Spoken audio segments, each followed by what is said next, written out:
الحمد للہ وحدہ لا شریک لہ والصلاة والسلام علی من لا نبی بعدہ اما بعد فاعوذ باللہ من الشیطان الرجیم بسم اللہ الرحمن الرحیم قال اللہ تبارک وتعالی فی کلامہ المجید والفرقان الحمید الطلاق مرتان فامساک بمعروف او تسریح باحسان صدق اللہ العظیم۔ اس وقت جو ہم نے سبق پڑھنا ہے اس کا عنوان ہے مسئلہ طلاق ثلاثہ۔ اگر کوئی شخص اپنی بیوی کو 3 طلاق دے تو آیا وہ 3 واقع ہوں گی یا وہ 1 واقع ہوگی؟ اس سے پہلے الطلاق مرتان کے شان نزول میں جب آپ دیکھیں گے، مفسرین فرماتے ہیں کہ طلاق دینے کے کئی طریقے تھے۔ بعض لوگوں کے یہاں تو جب نکاح ہو گیا، چاہے آپس میں جتنا بھی فسادات کھڑے ہو جائیں، طلاق کا رواج ہی نہیں تھا کہ آپ کسی صورت میں طلاق دے ہی نہیں سکتے، بلکہ ہمیشہ ہی یہ آپ کے نکاح میں رہے گی۔ اور کچھ لوگوں کے یہاں رواج یہ تھا کہ آپ طلاق دیں لیکن پھر عدت کے اندر رجوع کر لیں، پھر کوئی مسئلہ ہوا پھر طلاق دے دیں اور پھر اس کے اندر رجوع کر لیں، پھر اسی طرح طلاق دیتے جائیں اور ہر عدت میں رجوع کرتے جائیں۔ ان کے یہاں کوئی متعین تعداد نہیں تھی کہ آپ کتنی طلاق دے سکتے ہیں، اور اس کے بعد آیا آپ کے نکاح میں وہ بیوی رہے گی یا نہیں، آیا آپ کب تک رجوع کر سکتے ہیں، ان کے یہاں کوئی چیز متعین نہیں تھی۔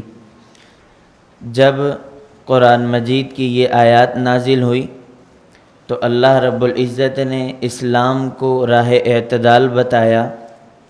راہ اعتدال کا مطلب یہ ہے، آپ حضرات نے حضرت استاد جی دامت برکاتہم العالیہ متکلم اسلام مولانا محمد الیاس گھمن حافظہ اللہ سے کچھ دن قبل اہدنا الصراط المستقیم کے اوپر چند گزارشات آپ نے سنی تھی کہ صراط مستقیم کا معنی کیا ہے۔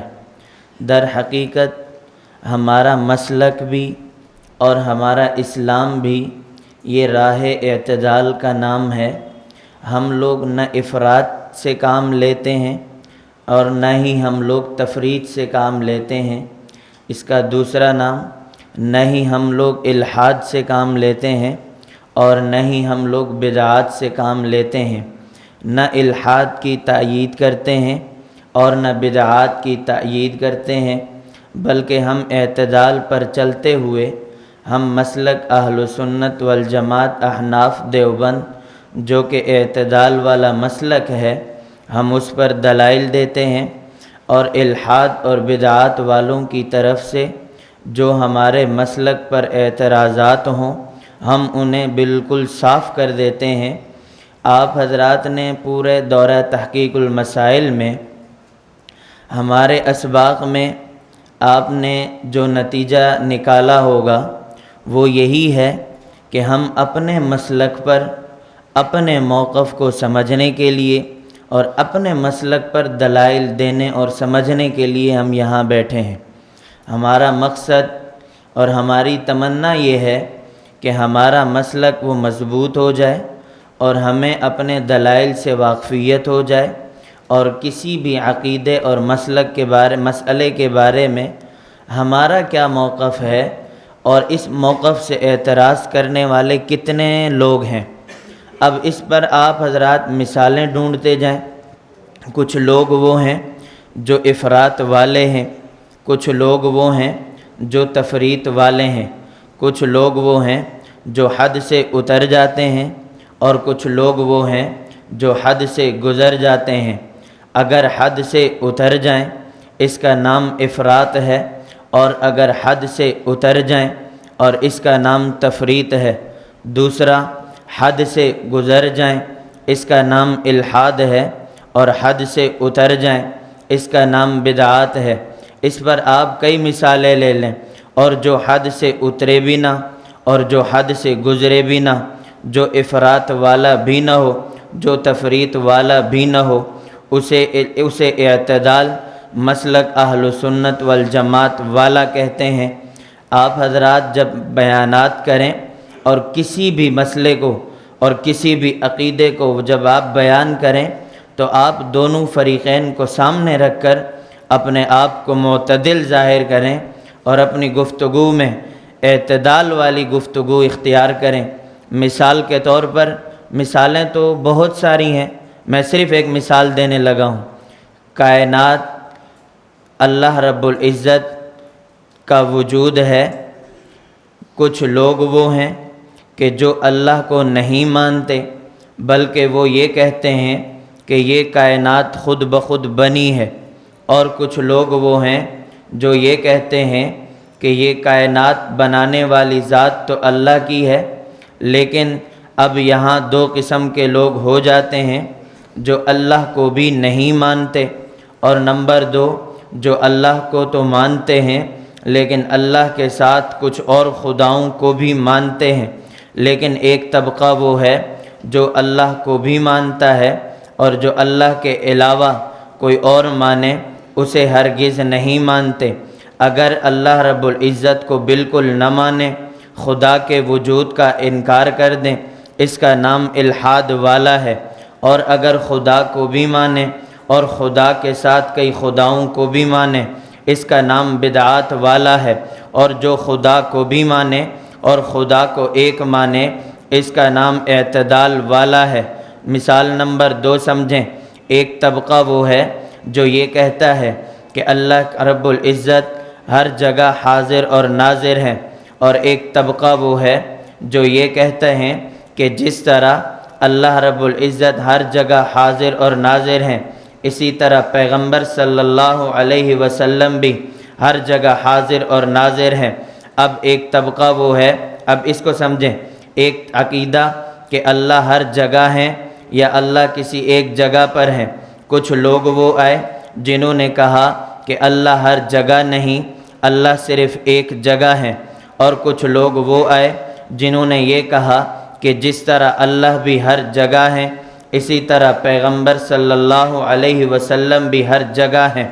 لیکن درمیان میں مسلک اہل سنت والجماعت جو اعتدال کا مسلک ہے، ہمارا موقف یہ ہے کہ اللہ رب العزت ہر جگہ پر ہیں، پیغمبر صلی اللہ علیہ وسلم ہر جگہ حاضر اور ناظر نہیں، حضور علیہ السلام اپنے روضہ مبارک میں ہیں۔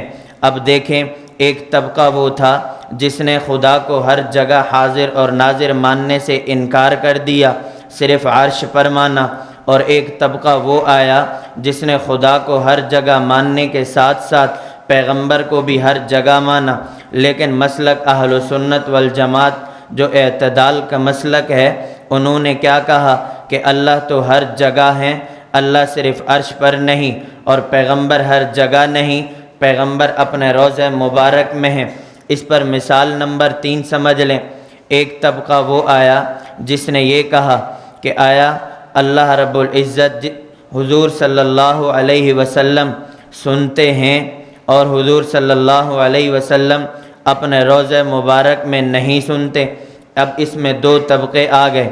ایک طبقہ وہ آیا جس نے یہ کہا کہ اللہ رب العزت جس طرح ہر جگہ سے سن لیتے ہیں، اسی طرح پیغمبر بھی ہر جگہ سے سن لیتے ہیں۔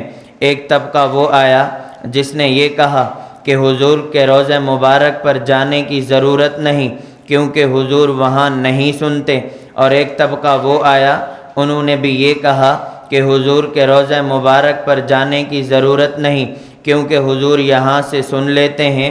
ہم مسلک اہل سنت والجماعت والے کہتے ہیں کہ نہ ہم حضور صلی اللہ علیہ وسلم کے روضہ مبارک پر جائیں گے تو حضور وہاں سنتے ہیں، اگر یہاں سے پڑھیں تو فرشتے پہنچا دیتے ہیں۔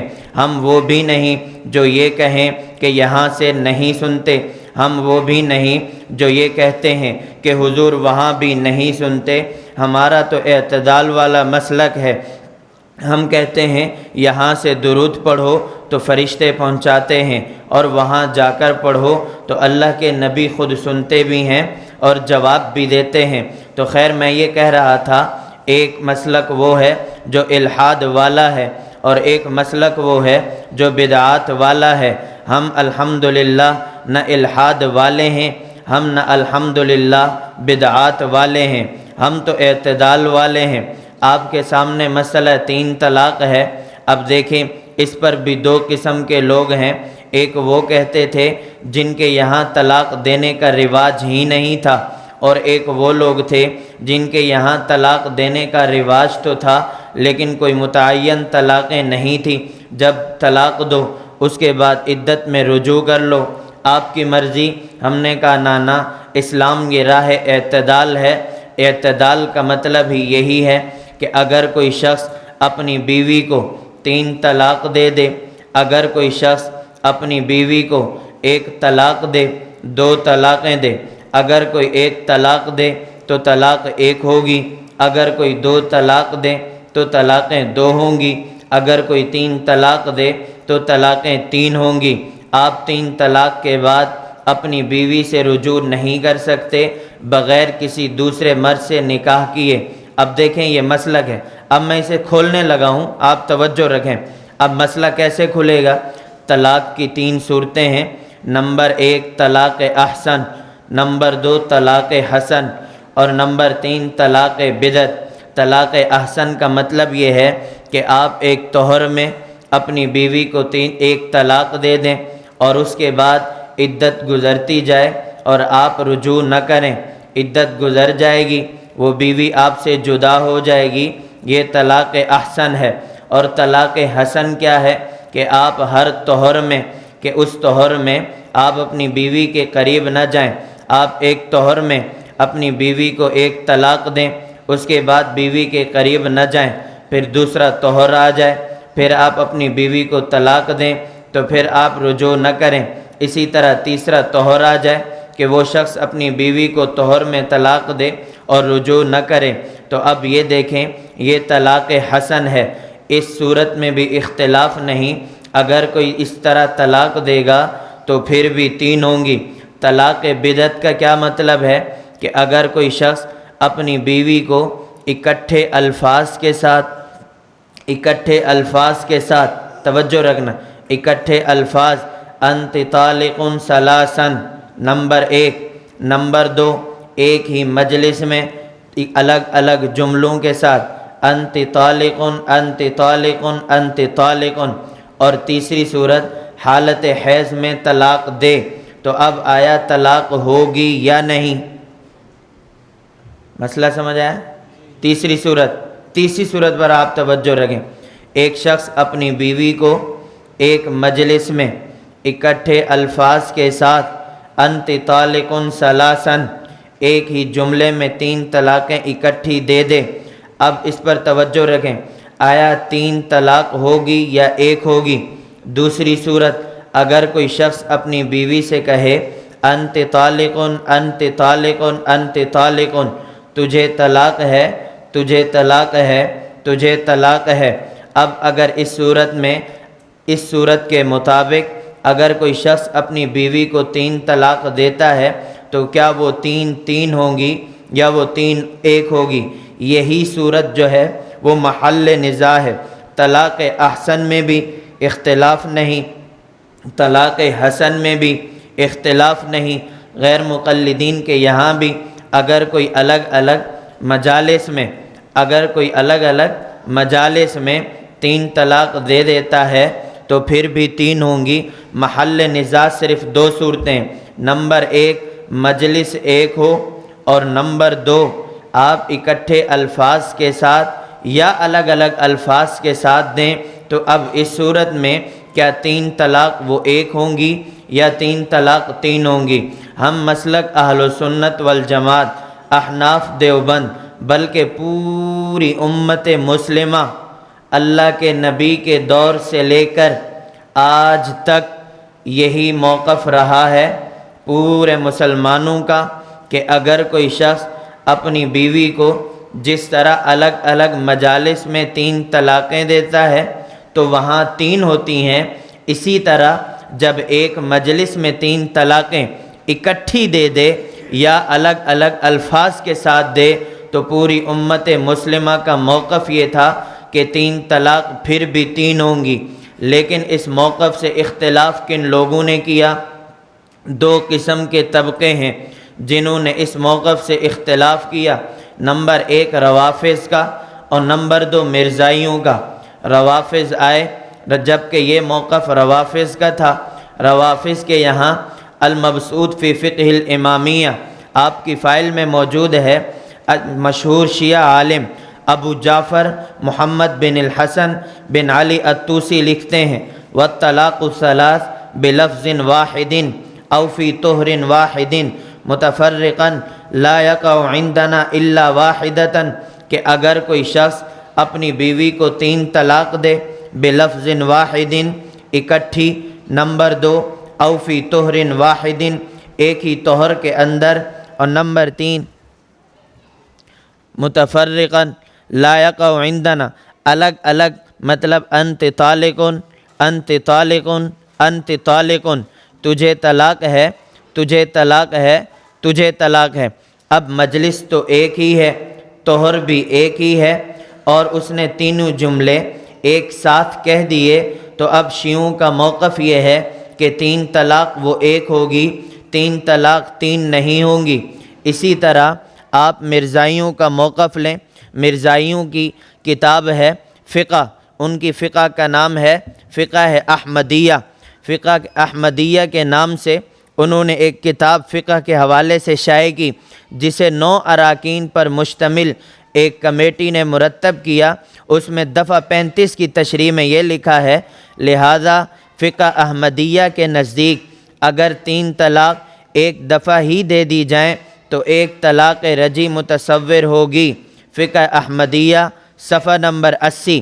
دوسرا حوالہ مشہور مرزائی محمد علی نے اپنی تفسیر بیان القرآن میں، بیان القرآن از محمد علی مرزائی جلد 1 صفحہ نمبر 136 کیا جملے لکھے ہیں؟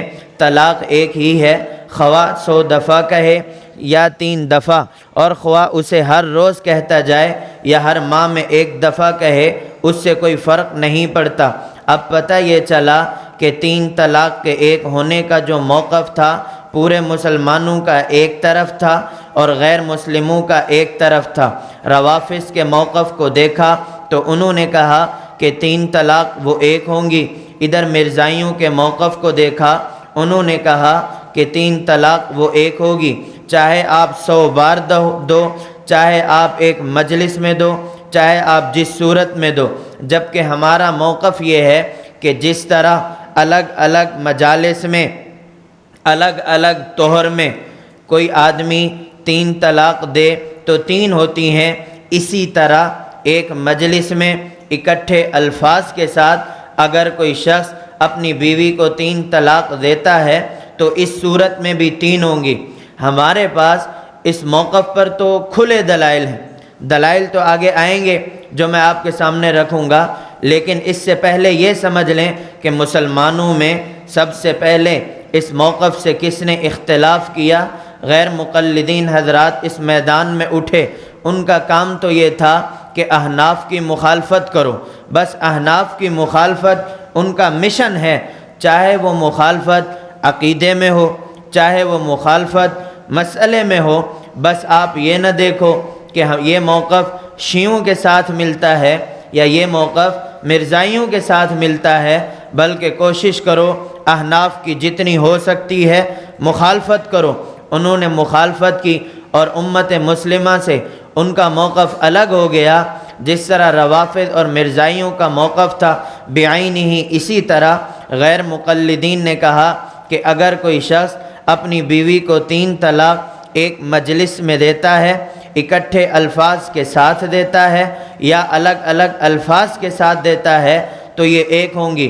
نواب صدیق حسن خان نے اس کے متعلق 4 اقوال لکھے ہیں۔ اس نے لکھا الرابع انہ یقع واحدۃ رجعیۃ، کہ اگر کوئی شخص اپنی بیوی کو 3 طلاق دے تو چوتھا قول اس میں یہ لکھا کہ یہ 1 طلاق رجعی ہوگی، وہذا اصح الاقوال، اور یہ صحیح قول میں سے ہے الروضۃ الندیہ جلد 2 صفحہ 50۔ اسی طرح غیر مقلدین کے مفتیوں میں سے میں نے آپ حضرات کے سامنے گزشتہ سبق میں 5 علماء کے نام لیے تھے جو غیر مقلدین کے نامور تھے۔ ان میں ایک نواب صدیق حسن خان اور نمبر 2 ثناء اللہ امرتسری۔ اب ثناء اللہ امرتسری کا موقف دیکھیں، فتاویٰ ثنائیہ جلد 2 صفحہ 215 پر لکھتا ہے، جھوٹ دیکھیں، محدثین کے نزدیک ایک مجلس میں دی ہوئی 3 طلاق 1 طلاق رجعی کا حکم رکھتی ہے۔ محدثین پر جھوٹ الگ باندھا، قرآن کی مخالفت الگ کی، احناف کی مخالفت الگ کی، اور جھوٹ باندھ دیا محدثین پر کہ محدثین کا موقف ہے۔ آج تک تو ہمیں کوئی حدیث نہیں ملی کہ جس میں مزے کی بات جب بھی آپ سے کوئی غیر مقلد، کوئی نام نہاد اہل حدیث سوال کرے تو میں نے آپ سے کہا تھا کہ ان کے 6 نمبر ہیں، اب آپ انہی 6 نمبروں کے مطابق اس سے سوال کرنا شروع کر دو کہ بھائی جان ہمیں وہ حدیث دکھاؤ جس میں ایک مجلس کا لفظ ہو، نمبر 2 ہمیں وہ حدیث دکھاؤ جس میں 3 طلاق کا لفظ ہو، ثلاثہ کا لفظ ہو، اور نمبر 3 ہمیں وہ حدیث دکھاؤ جس میں 1 کا لفظ ہو، اور نمبر 4 ہمیں وہ حدیث دکھاؤ جس میں راوی شیعہ نہ ہو بلکہ راوی مسلمان ہو۔ کیوں؟ اس کی وجہ یہ ہے کہ شیعوں کا موقف تو پہلے ہی سے یہ ہے کہ 3 طلاق وہ 1 ہوتی ہیں، اور اصول یہ ہے کہ اگر کوئی مبتدع شخص کوئی ایسی روایت نقل کرے جس سے اس کے مسلک اور موقف کی تائید ہوتی ہو تو اس کی اس دلیل کا کوئی اعتبار، اس کی اس روایت کا کوئی اعتبار نہیں ہوگا۔ ہاں روایات تو آپ کو بہت سی ملیں گی کہ جس میں شیعہ راوی ہیں، انہوں نے 3 کے 1 کی بات کی ہے، لیکن وہاں اصول فٹ ہوتا ہے کہ اگر مبتدع شخص کوئی ایسی روایت نقل کرے جس سے اس کے مسلک کی تائید ہوتی ہو، ایسی روایت قابل قبول ہے ہی نہیں، تو آپ ایسی روایت کو پیش نہ کرو۔ آپ پڑھو قرآن کی آیات، آپ پڑھو صحیح بخاری سے حدیث، آپ پڑھو صحیح مسلم سے حدیث، آپ کسی اور صحاح ستہ کی کتاب سے پڑھو جس میں یہ باتیں موجود ہوں۔ آپ نے یاد رکھنی ہے، نمبر 1 ایک مجلس کا لفظ ہو، نمبر 2 3 طلاق کی بات ہو، اور نمبر 3 طلاق کو 1 کہا گیا ہو، اور نمبر 4 ایسی روایت کہ جس میں شیعہ راوی نہ ہو، ایسی روایت آپ پیش کرو۔ ہماری یہ شرائط ہیں، ان شرائط کے مطابق جتنی روایات آپ پیش کر سکتے ہو پیش کرو۔ تو ہمارا جو موقف ہے 3 طلاق وہ 3 ہوتی ہیں، اکٹھے الفاظ کے ساتھ دے یا الگ الگ الفاظ کے ساتھ دے۔ قرآن مجید سے بھی اس سے دلائل ہیں، احادیث مبارکہ، احادیث مرفوعہ میں بھی دلائل ہیں، احادیث موقوفہ سے بھی دلائل ہیں، اور احادیث مقطوعہ سے بھی دلائل ہیں۔ احادیث مرفوعہ کا مطلب آپ لوگ سمجھتے ہیں، حدیث مرفوع اسے کہتے ہیں جس میں نبی صلی اللہ علیہ وسلم کے قول فعل اور تقریر کا ذکر ہو۔ حدیث موقوف اسے کہتے ہیں جس میں صحابی کے قول فعل اور تقریر کا ذکر ہو۔ حدیث مقطوع اسے کہتے ہیں جس میں تابعی کے قول فعل اور تقریر کا ذکر ہو۔ ہمارے پاس تو قرآن بھی ہے، ہمارے پاس حدیث مرفوع بھی ہیں، ہمارے پاس حدیث موقوف بھی ہے، ہمارے پاس احادیث مقطوعہ بھی ہیں، اور سب سے بڑھ کر ہمارے پاس ائمہ کے اقوال بھی ہیں، اور اس سے بڑھ کر ہمارے پاس اجماع امت بھی ہے۔ جتنے دلائل ہمارے پاس ہیں، آپ ان اصولوں کے مطابق قرآن سے دلیل پیش کرو، قرآن کی آیت پڑھو اور بڑے شوق سے پڑھو، اور احادیث پڑھو، صحیح بخاری سے روایت پڑھو، حدیث مرفوعہ پڑھو، حدیث موقوفہ پڑھو، حدیث مقطوعہ پڑھو، اور اس کے علاوہ ائمہ کے اقوال پیش کرو۔ اگر آپ سے پہلے اور روافض اور مرزائیوں کے علاوہ پوری امت مسلمہ میں کسی کا موقف موجود ہے تو آپ ہمیں دکھائیں۔ پورے مسلمانوں کا یہ موقف نہیں ہے اور آپ نے یہ موقف اپنایا۔ توجہ رکھیں، دلیل نمبر 1 الطلاق مرتان فامساک بمعروف او تسریحم بإحسان، سورہ بقرہ آیت نمبر 229۔ اس دلیل کو سمجھیں۔ الطلاق مرتان، اس کا ترجمہ کریں جی۔ الطلاق مرتان، ایک ساتھ ہی ترجمہ کریں، یوں تو نہیں کہا الطلاق مرتان واحدتن جی۔ نمبر 1، یہاں پر اللہ رب العزت نے الطلاق مرتان کہا، جس کا مطلب کہ 2 طلاق دو تو وہ 2 ہی ہیں۔ اگر اس کے بعد آپ تیسری طلاق دینا چاہیں فَإِمْسَاكُمْ بِمَعْرُوفٍ، 2 طلاق کے بعد روکنا چاہو تو روک لو، او تسریحم بإحسان، یا تیسری طلاق دے کر اسے خوش اسلوبی کے ساتھ چھوڑ دو۔ اب دیکھیں یہاں پر، اچھا آپ نے اس سے پہلے یوں پڑھا ہوگا کہ الطلاق مرتان، 2 طلاقوں کا ذکر تو یہاں ہے، اور آگے تیسری طلاق کا ذکر فَإِن طَلَّقَهَا وہاں پر ہے۔ ایک وہ ہے جو آپ نے پڑھا ہے، لیکن ایک وہ ہے جو میں آپ کے سامنے رکھ رہا ہوں۔ یہ موقف ہم نے اختیار نہیں کیا، بلکہ اس پر دلائل ہیں کہ الطلاق مرتان، یہاں سے 2 طلاقیں ثابت ہوتی ہیں، او تسریحم بإحسان، یہاں سے تیسری طلاق کا ثبوت ہوتا ہے۔ اب قرآن کیا کہہ رہا ہے؟ الطلاق مرتان، 2 طلاقیں دو گے تو وہ 2 ہی ہوں گی، تو اگر کوئی 3 دے تو وہ کیسے 1 ہوگی؟ اگر کوئی 2 طلاقیں دے تو وہ 2 ہی ہوں گی، اور اگر کوئی 3 دے تو وہ کیسے 1 ہو سکتی ہے؟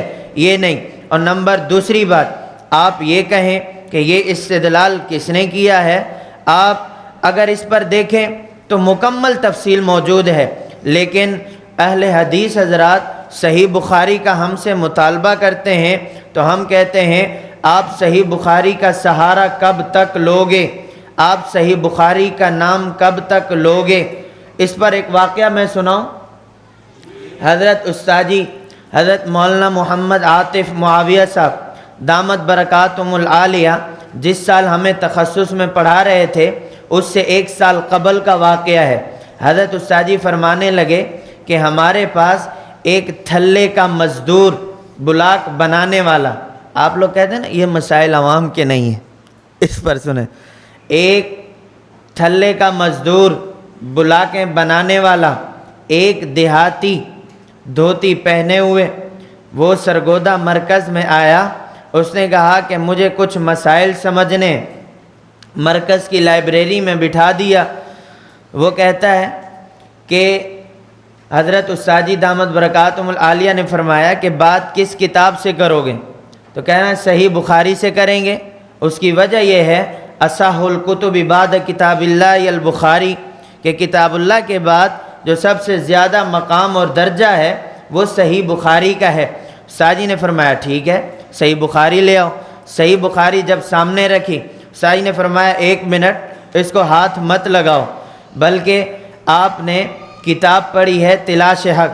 وہ اس مزدور نے کتاب نہیں پڑھی تھی، تلاش حق، اس پر تقرید ہے ارشاد اللہ عصری کی، غیر مقلد عالم ہے، یا اس کی کتاب ہے یا اس پر اس کی تقرید ہے، تلاش حق کے نام سے۔ استاذی فرمانے لگے اس میں تو لکھا ہے کہ اگر کوئی شخص یہ عقیدہ رکھے کہ میں نے خواب میں حضور صلی اللہ علیہ وسلم کی زیارت کی ہے، تو اس کا یہ عقیدہ رکھنا اور اس کا اس طرح کہنا یہ سراسر قرآنی آیات کے منکر ہے۔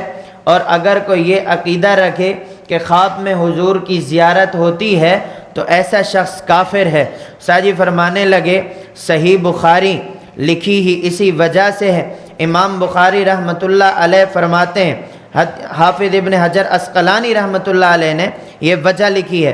حضرت امام بخاری فرماتے ہیں کہ میں نے یہ جو کتاب لکھی ہے، میں نے خواب میں دیکھا کہ میں اللہ کے نبی کے جسم پر پنکھا جھل رہا ہوں اور حضور کے جسم سے مکھیاں اڑا رہا ہوں۔ میں نے خواب کی تعبیر کرنے والوں سے پوچھا کہ میں نے یہ خواب دیکھی ہے، آپ مجھے اس کی تعبیر بتاؤ۔ معبرین نے کہا اس کا مطلب یہ ہے کہ آپ اللہ کے نبی کی تمام صحیح احادیث کو ایک کتاب ایک جگہ جمع کریں گے۔ امام بخاری فرماتے ہیں کہ میری صحیح بخاری لکھنے کی وجہ ایک یہ خواب ہے۔ استاد جی فرمانے لگے کہ تلاش حق میں لکھا ہے کہ اگر کوئی شخص یہ عقیدہ رکھے کہ میں نے خواب میں حضور کی زیارت کی ہے، یہ تو قرآنی آیات کا منکر اور کافر ہو جائے گا۔ پتہ یہ چلا آپ کے فتوے کے نزدیک امام بخاری تو کافر ہو گئے، آپ کافر کی کتاب سے کیسے استدلال کرو گے؟ صحیح بخاری کو سائیڈ پہ رکھو، کسی مسلمان کی کتاب کو لاؤ۔ صحیح بخاری کو سائیڈ پہ رکھو، کسی مسلمان کی کتاب کو لاؤ۔ وہ بندہ سوچنے لگ گیا، تھوڑی دیر بعد کہنے لگا مولانا صاحب ابھی کچھ عرصہ گزرا ہے، مجھے ایک دوست نے یہ 2 کتابیں دیں، میں نے مطالعہ کیا تو میرا دماغ خراب ہونے لگا تو میں آپ کے پاس آیا، لیکن اب یہ ہے کہ اب میں اس کتاب کو سائیڈ پہ رکھتا ہوں اور جس مسلک پر پہلے تھا دوبارہ اسی پر آ جاتا ہوں۔ اب آپ لوگ سوال کرتے ہیں نا کہ کیا فائدہ ہوا؟ اس پر تو کارگزاری ہیں، اتنی کارگزاری، یہ تو اساتذہ کی ہیں۔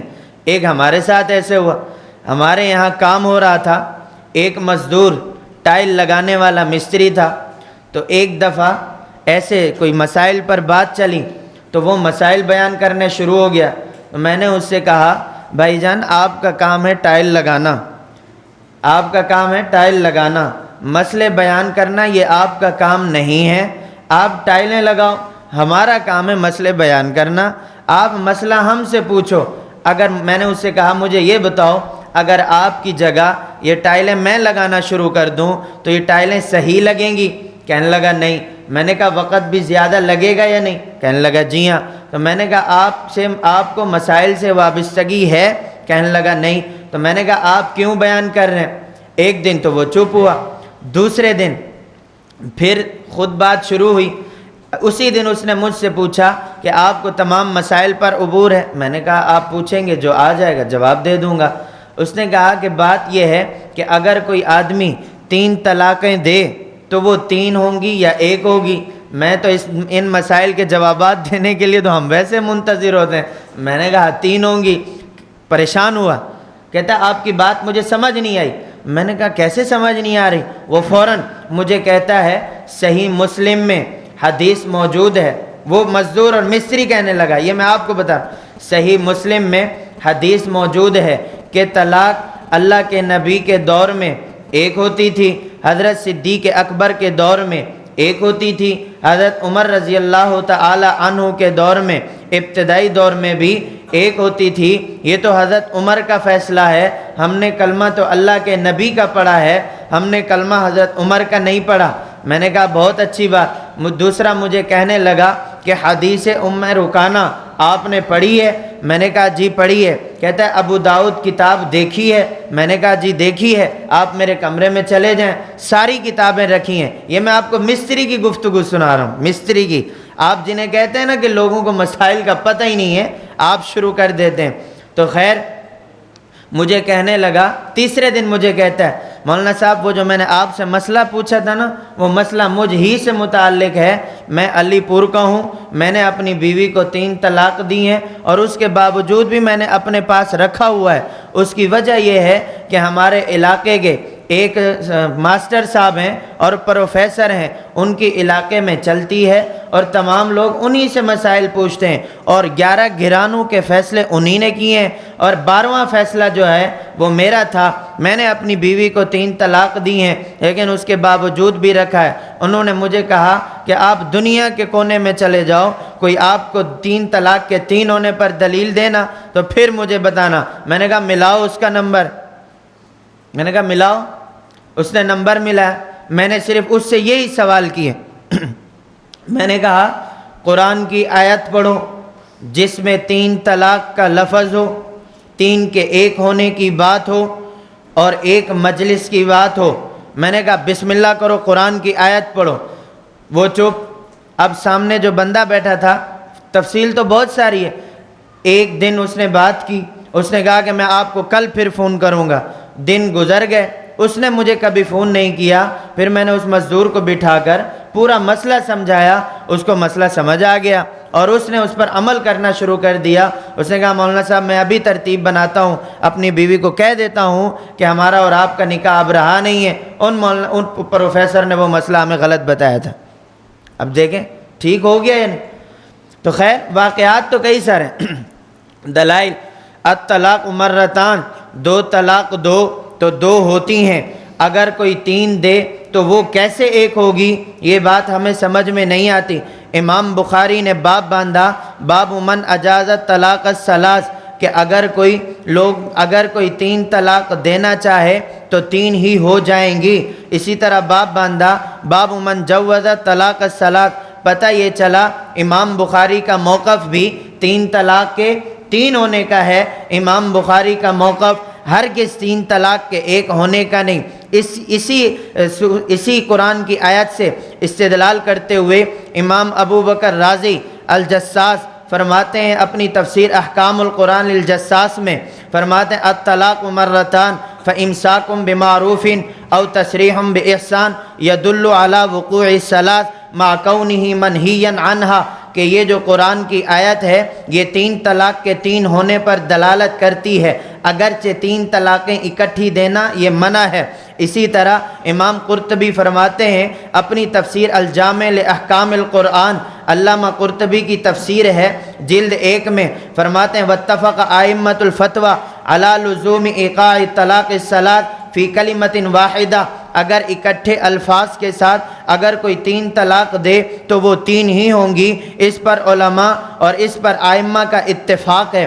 اب یہ دیکھیں قرآن مجید کی آیت اور مفسرین کے اقوال یہ ہمیں بتاتے ہیں کہ تین طلاق دو تو تین ہوتی ہیں. قرآن مجید سے دلیل نمبر 2, فَإِن طَلَّقَهَا فَلَا تَحِلُّ لَهُ مِن بَعْدُ حَتَّى تَنكِحَ زَوْجًا غَيْرَهُ, اگر کوئی شخص اپنی بیوی کو تین طلاق دے فَلَا تَحِلُّ لَهُ, اس کے بعد تین طلاق کے بعد اب یہ پہلے شوہر کے لیے حلال نہیں ہو سکتی, حتیٰ تنکح زوجن غیرہ, جہاں تک یہ دوسرے شوہر سے نکاح کر کے نہ آئے.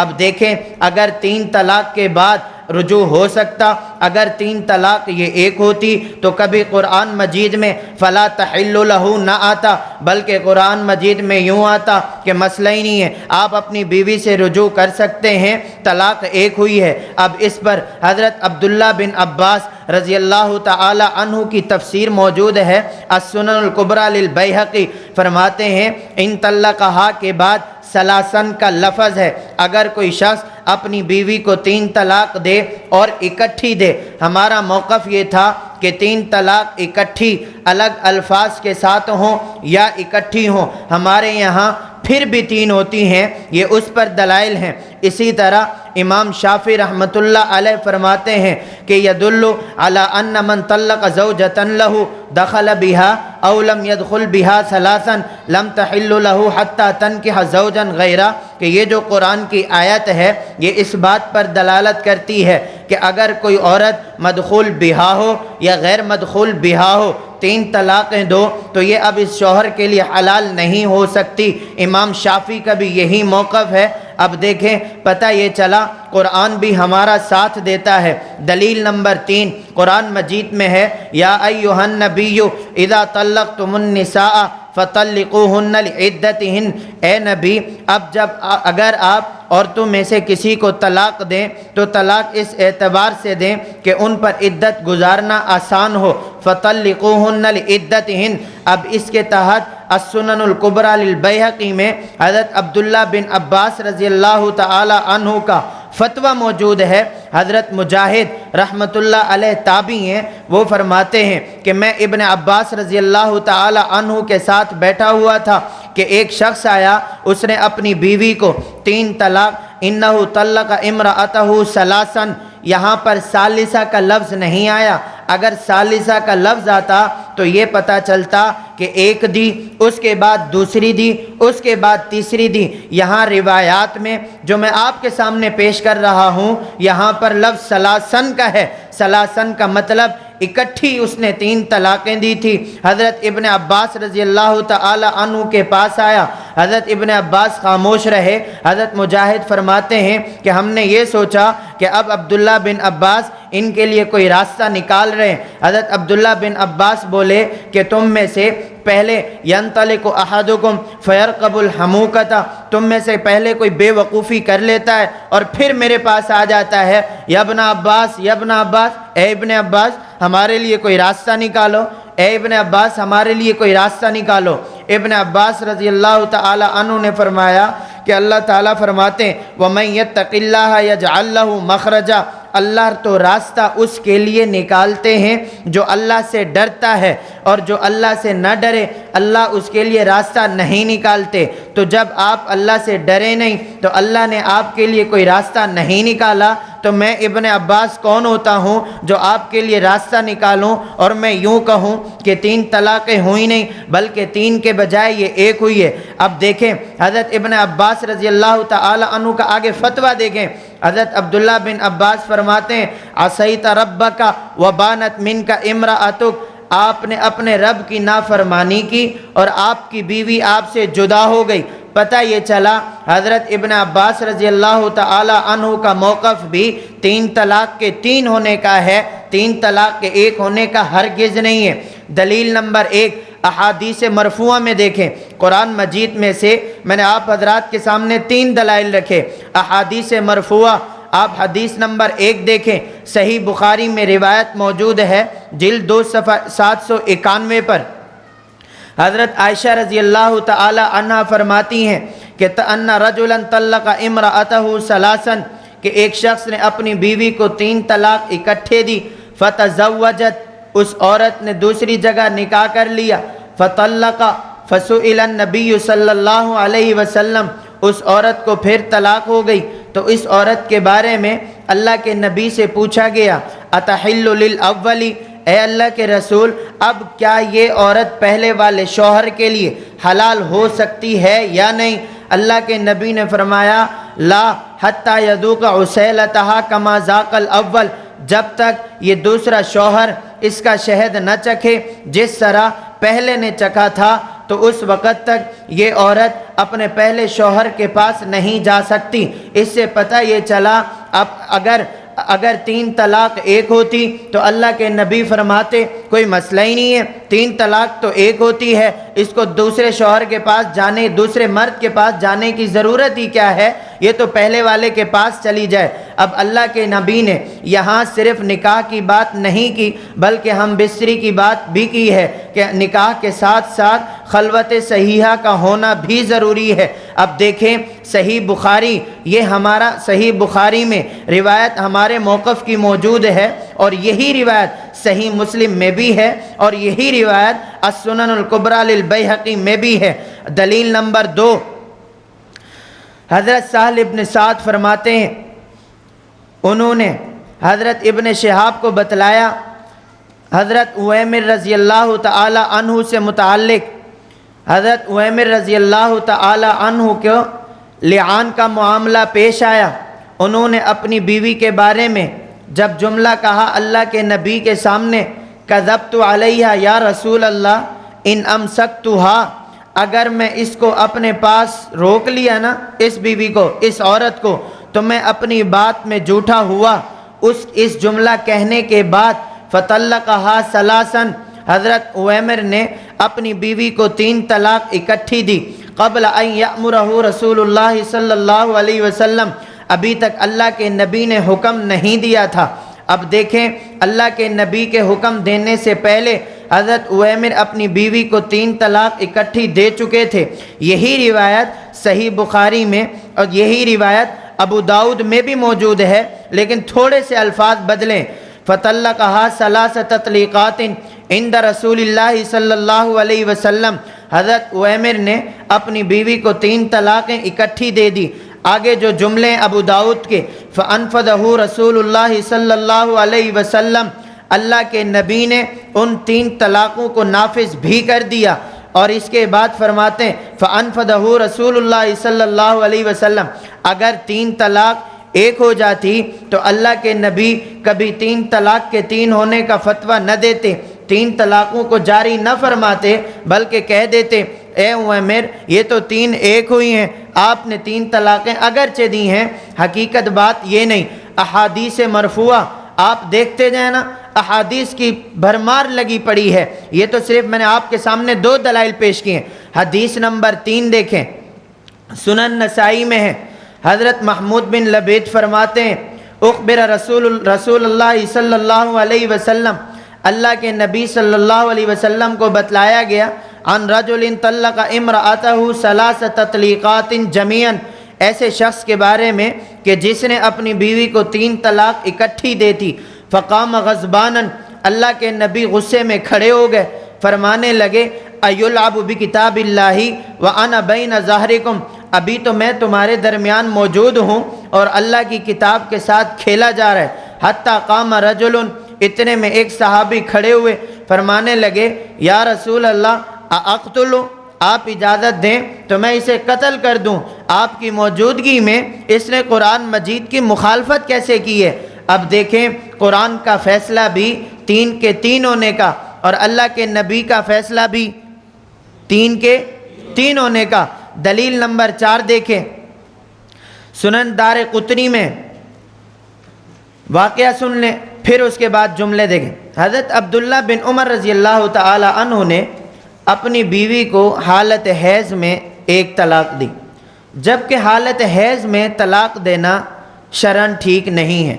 لیکن اللہ کے نبی کو پتہ چلا, حضرت عبداللہ بن عمر رضی اللہ تعالی عنہ 1 طلاق دینے کے بعد 2 طلاقیں اور بھی دینا چاہتے تھے. اللہ کے نبی صلی اللہ علیہ وسلم کو پتہ چلا.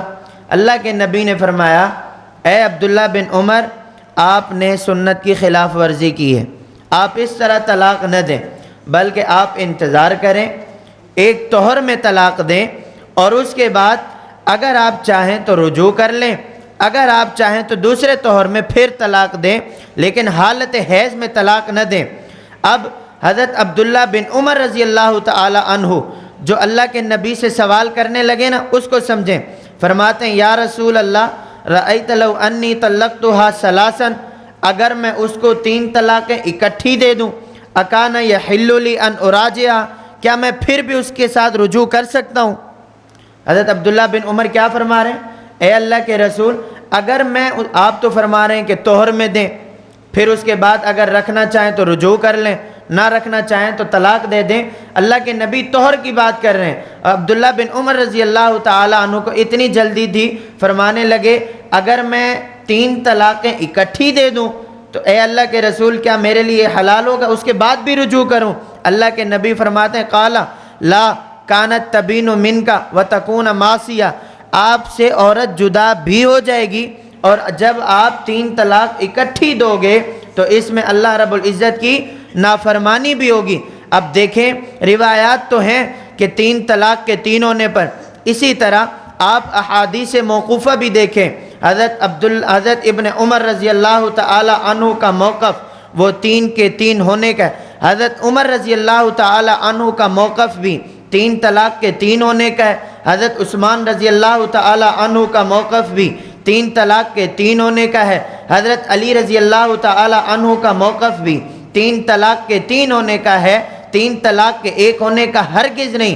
اسی طرح آپ تابعین کے اقوال کو بھی دیکھیں, حضرت حسن بصری رحمۃ اللہ علیہ کو دیکھیں, حضرت ابراہیم نخعی کو دیکھیں, وہ بھی کہتے ہیں کہ 3 طلاق وہ 3 ہوتی ہیں. اور اس کے ساتھ ساتھ میں نے آپ سے کہا کہ ائمہ کے اقوال, حضرت امام شافعی رحمۃ اللہ علیہ فرماتے ہیں کہ اگر کوئی شخص فَإِن طَلَّقَهَا ثَلَاثًا, یہ جملہ اس بات پر دلالت کرتا ہے کہ 3 طلاق دے دو تو وہ 3 ہی ہوں گی. حضرت سفیان ثوری کا موقف بھی 3 طلاق کے 3 ہونے کا ہے. حضرت امام احمد ابن حنبل رحمۃ اللہ علیہ کا موقف بھی 3 طلاق کے 3 ہونے کا ہے. امام محمد بن الحسن الشیبانی کا موقف بھی 3 طلاق کے 3 ہونے کا ہے. اور یہی موقف امام اعظم ابو حنیفہ نعمان بن ثابت رحمۃ اللہ علیہ کا بھی ہے کہ 3 طلاق وہ 3 ہوتی ہیں. قرآن کی مخالفت کی, احادیث کی مخالفت کی, صحابہ کی مخالفت کی, تابعین کی مخالفت کی.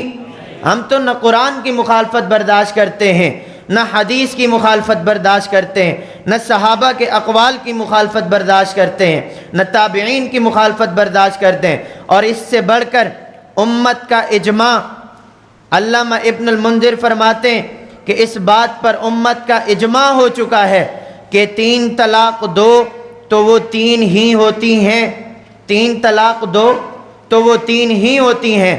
ہمارے پاس تو امت کا اجماع بھی ہے، آپ اٹھا کر دیکھیں، تحقیق آپ کے پاس نہیں، دلائل آپ کے پاس نہیں۔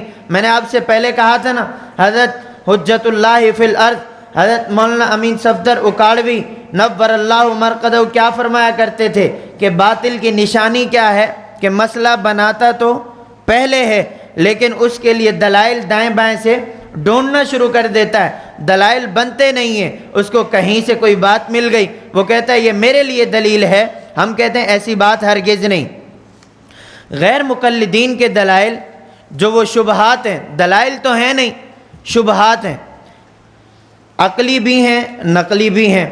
اگر آپ عقلی میں دیکھیں تو غیر مقلدین حضرات ایک روایت پیش کرتے ہیں جو آپ کے صفحہ نمبر 13 پر موجود ہے، صحیح مسلم کی روایت جلد 1 صفحہ 477، فرماتے ہیں کہ اللہ کے نبی کے دور میں 3 طلاق وہ 1 ہوتی تھی، صدیق اکبر کے دور میں 3 1 ہوتی تھی، حضرت عمر رضی اللہ تعالی عنہ کے ابتدائی دور میں بھی 3 1 ہوتی تھی، لیکن 3 کے 3 ہونے کا فیصلہ یہ حضرت عمر رضی اللہ تعالی عنہ کا ہے۔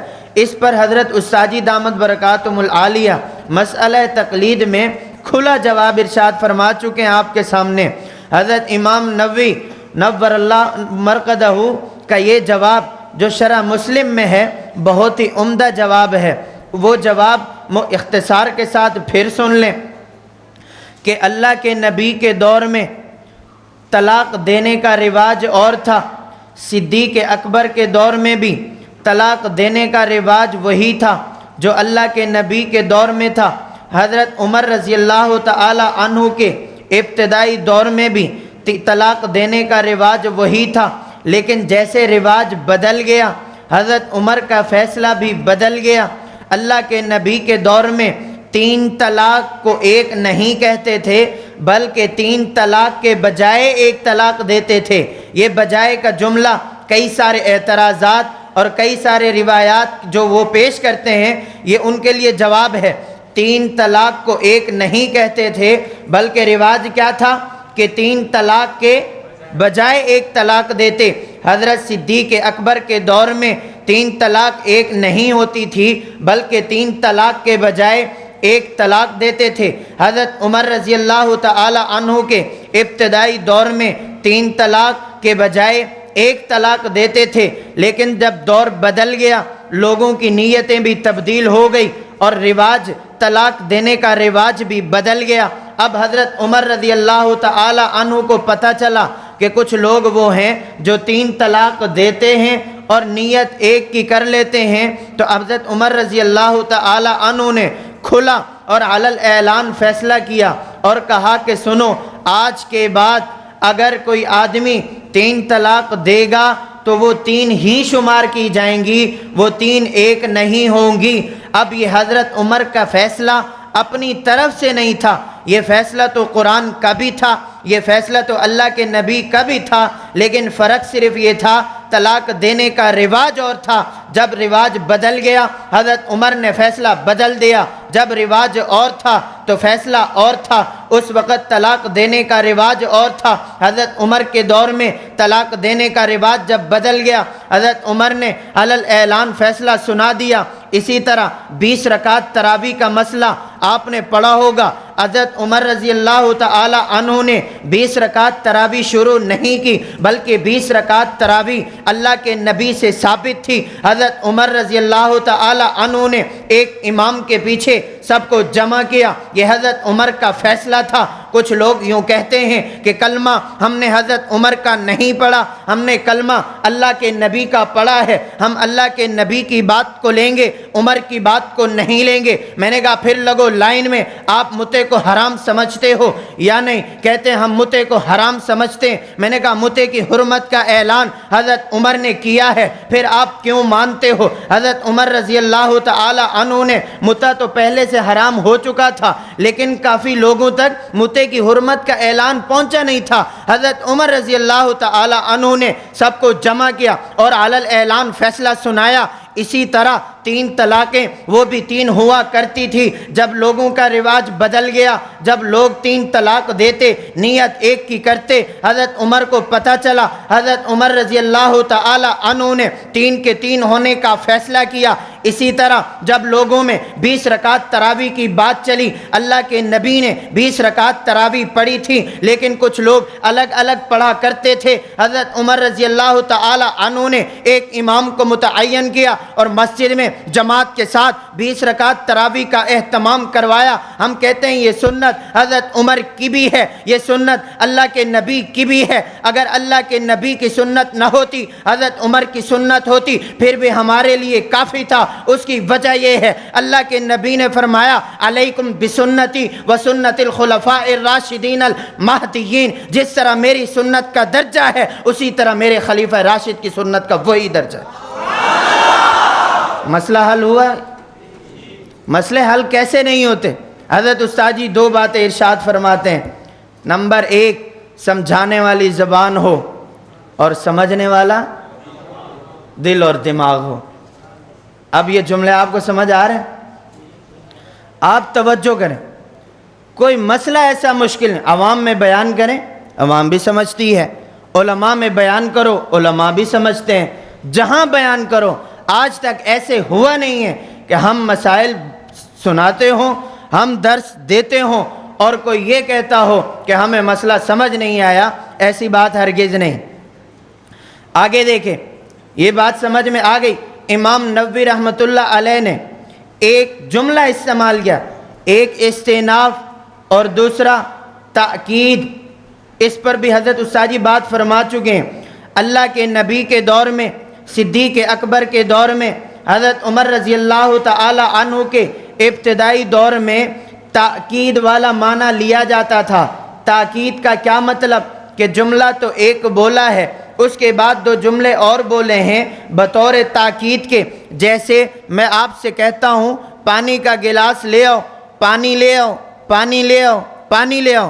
اب ایک مرتبہ میں نے کہا پانی لے آؤ، دوسری مرتبہ میں نے پھر کہا۔ اب یہ بعد والے جملے یہ پہلے والے جملے کے لیے بطور تاکید کے ہیں، استئناف کے ہرگز نہیں۔ جیسے میں کہتا ہوں بیٹھ جاؤ، استاد آ گئے ہیں، استاد آ گئے ہیں، استاد آ گئے ہیں، اس کا مطلب یہ نہیں کہ 3 استاد الگ الگ آئے، اس کا مطلب یہ ہے کہ استاد ایک ہی آئے ہیں۔ بعد میں جو میں نے جملے کہے وہ بطور تاکید کے کہے، بطور استئناف کے نہیں کہ۔ استئناف کا کیا مطلب کہ آپ ایک دفعہ بات کہیں اس کا معنی اور ہو، آپ دوسری دفعہ بات کہیں اس کا معنی پھر اور ہو، آپ تیسری دفعہ بات کریں اس کا معنی پھر اور ہو۔ اللہ کے نبی کے دور میں، صدیق اکبر کے دور میں، حضرت عمر کے ابتدائی دور میں 3 طلاقیں دیتے بھی تھے تو وہاں تاکید والا معنی ہوتا تھا، استئناف والا معنی نہیں۔ لیکن جب دور بدل گیا، لوگ 3 طلاق دیتے، استئناف والا معنی مراد لیتے، لیکن بعد میں جب پوچھا جاتا تو کہتے کہ ہم نے 1 طلاق دی ہے۔ تو اسی وجہ سے حضرت عمر نے فیصلہ سنا دیا کہ آج کے بعد 3 طلاق دو گے تو وہ 3 ہی ہوں گی۔ ایک اور روایت سن لیں اہل حدیث حضرات کی، وہ بھی بڑے شوق سے پیش کرتے ہیں۔ سنن ابی داؤد روایت موجود ہے جس کا نام ہے حدیث ام رکانہ۔ ابو رکانہ نے ام رکانہ کو طلاق دی۔ ابو رکانہ کا اصلی نام تھا عبد یزید۔ ابو رکانہ کا کیا نام تھا؟ عبد یزید۔ اس نے اپنی بیوی کو طلاق دی۔ اللہ کے نبی صلی اللہ علیہ وسلم کے پاس ابو رکانہ نے پھر دوسری شادی کر لی، ایک کو طلاق دی ام رکانہ، یعنی اپنی پہلی بیوی کو طلاق دی عبد یزید نے، اس کے بعد دوسرا نکاح کیا۔ وہ دوسری بیوی مقدمہ لے کر اللہ کے نبی کی بارگاہ میں پہنچ گئی، کہا کہ اے اللہ کے رسول، یہ عبد یزید یعنی ابو رکانہ یہ تو نامرد ہے۔ اللہ کے نبی صلی اللہ علیہ وسلم نے اس کی پہلی بیوی سے جو اولاد تھی ان کو بلایا، کہا کہ کیسے نامرد ہے، دیکھو یہ اس سے ملتا ہے، یہ اس سے ملتا ہے، یہ اس سے ملتا ہے، اور آپ کہہ رہی ہیں نامرد ہے۔ تو اللہ کے نبی صلی اللہ علیہ وسلم نے ابو رکانہ سے کہا کہ آپ اپنی پہلی بیوی سے رجوع کر لیں۔ اب ابو رکانہ کہتے ہیں کہ روایت کے جملے جو ہیں، ابو رکانہ کہتے ہیں انی طلقتها ثلاثا یا رسول اللہ، کہ میں تو 3 طلاقیں دے چکا ہوں، میں کیسے رجوع کروں؟ اللہ کے نبی فرماتے ہیں قد علمت راجعها، میں جانتا ہوں اس کے باوجود بھی تم رجوع کر لو۔ یہ روایت سنن ابی داؤد میں ہے۔ اس روایت کی 2 سندیں، توجہ رکھیں۔ یہ جو سنن ابی داؤد میں یہ پہلی جو روایت میں آپ کے سامنے پیش کر رہا ہوں، اس کی شروع میں ایک راوی ہے ابن جریج، اس راوی پر جرح ہے شیعہ ہونے کی، اور میں آپ کے سامنے پہلے کہہ چکا کہ شیعہ راوی کی روایت وہ معتبر ہے، ایک بات۔ دوسرا اس میں ہے بعض بنی ابی رافع، یہ راوی مجہول ہے، اس راوی کا کچھ پتہ نہیں ہے کہ یہ راوی ہے کون، اس وجہ سے یہ روایت تو بالکل ضعیف ہے۔ امام ابو داؤد نے یہی روایت دوسری سند کے ساتھ لائی اور ابو رکانہ کے گھر کی سند لائی ہے۔ گھر کی کیا مطلب؟ آپ دیکھیں، آپ کی فائل میں موجود ہے سنن ابو داؤد جلد 1 میں، وحدیث نافع بن عجیر وعبد اللہ بن علی بن یزید بن رکانہ عن ابیہ عن جدہ ان رکانہ طلق امرأتہ البتہ۔ اس کے جو گھر کی سند ہے وہ فرماتے ہیں گھر والے کہ ابو رکانہ نے جو طلاق دی تھی وہ 3 طلاقیں نہیں دی تھی بلکہ طلاق بتہ دی تھی۔ طلاق بتہ اگر کوئی شخص دیتا ہے تو اس سے اس کی نیت کا پوچھا جاتا ہے۔ اگر وہ کہے کہ میں نے 1 کی نیت کی تھی تو 1 طلاق ہوگی، اگر وہ کہتا ہے کہ میں نے 3 طلاق کی نیت کی تھی تو یہ 3 طلاق مغلظہ ہو جائیں۔ یہ ابھی عبد یزید ابو رکانہ نے اپنی بیوی کو 3 طلاقیں نہیں دی تھی بلکہ طلاق بتہ دی تھی، یہ اس کے گھر کی بات ہو رہی۔ تو محدثین کہتے ہیں، امام ابو داؤد کہتے ہیں، آپ خود دیکھیں، ابو داؤد فرماتے ہیں وَهَذَا أَصَحُّ مِنْ حدیث ابن جریج، یہ جو گھر کی سند والی روایت ہے یہ ابن جریج والی روایت سے زیادہ ٹھیک ہے۔ اس کی وجہ کیا ہے؟ ان رکانہ طلق امرأتہ ثلاثا لأنہم اہل بیتی، اس کی وجہ یہ ہے کہ یہ جو دوسری سند ہے یہ وہ بات وہ نقل کر رہے ہیں جو اس کے گھر والے ہیں۔ وَهُوَ أَعْلَمُ بِهِ وَحَدِيثُ ابن جریج رَوَاهُ عن بعض بنی ابی رافع عن عکرمہ عن ابن عباس، یہ جو گھر کی سند والی بات ہے یہ بات ٹھیک ہے۔ اس کی وجہ یہ ہے کہ جب ایک معاملہ گھر میں ہوا ہے تو گھر والے زیادہ بتا سکتے ہیں بنسبت باہر والوں کے، ایک بات۔ دوسری بات، حافظ ابن حجر اور امام نووی رحمۃ اللہ علیہ فرماتے ہیں کہ ابو رکانہ نے قسم اٹھا کر فرمایا تھا واللہ ما اردت الا واحدۃ، یہ جو میں نے اپنی بیوی کو طلاق بتہ دی تھی نا تو میں نے اس سے 1 ہی طلاق کی نیت کی تھی، میں نے 3 کی نیت ہرگز نہیں کی تھی۔ اب دیکھیں بات کھلی سی موجود ہے، یہ حدیث رکانہ کے 2 جوابات ہیں جو میں نے آپ حضرات کے سامنے نقل کیے ہیں۔ اس کے علاوہ دلائل اور شبہات عقلی بھی ہیں نقلی بھی ہیں۔ میں نے آپ حضرات کے سامنے اپنا موقف 3 طلاق وہ 3 ہوتی ہیں، ایک مجلس میں 2 یا الگ الگ الفاظ کے ساتھ یا اکٹھے الفاظ کے ساتھ، اس پر قرآن مجید سے 3 دلائل، احادیث مرفوعہ موقوفہ مقطوعہ اور امت کا اجماع، اور دوسرے نمبر پر غیر مقلدین کے جو 2 شبہات تھے، ایک صحیح مسلم سے اور ایک سنن ابو داؤد سے، آپ حضرات کے سامنے میں نے وہ بھی رکھ دیے۔ اللہ رب العزت مجھے اور آپ کو اہل حق کے ساتھ وابستگی عطا فرمائے، اپنے اکابرین کے ساتھ ہمیں جوڑے رکھے، علماء کی قدر کرنے کی توفیق عطا فرمائے۔ اللہ رب العزت ہم سے دین کا کام لے، ہمیں اپنی دین کی خدمت کے لیے قبول فرمائے۔ وآخر دعوانا ان الحمدللہ رب العالمین۔ لا الہ الا اللہ، لا الہ الا اللہ، لا الہ الا اللہ، ما لنا رب سوا۔ لا الہ الا اللہ، لا الہ